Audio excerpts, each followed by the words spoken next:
ब्रह्ममुरारिसुरार्चितलिङ्गं निर्मलभासितशोभितलिङ्गम्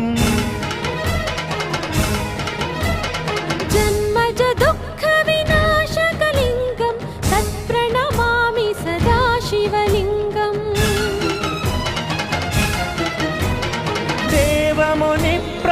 देवमुनिप्रवरार्चितलिङ्गं कामदहनकरुणाकरलिङ्गम् रावणदर्पविनाशकलिङ्गं तत्प्रणमामि सदा शिवलिङ्गम्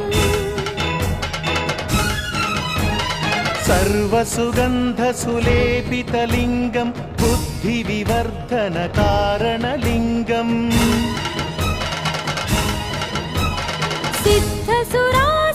सिद्धसुरासुरवन्दितलिङ्गं तत्प्रणमामि सदा शिवलिङ्गम्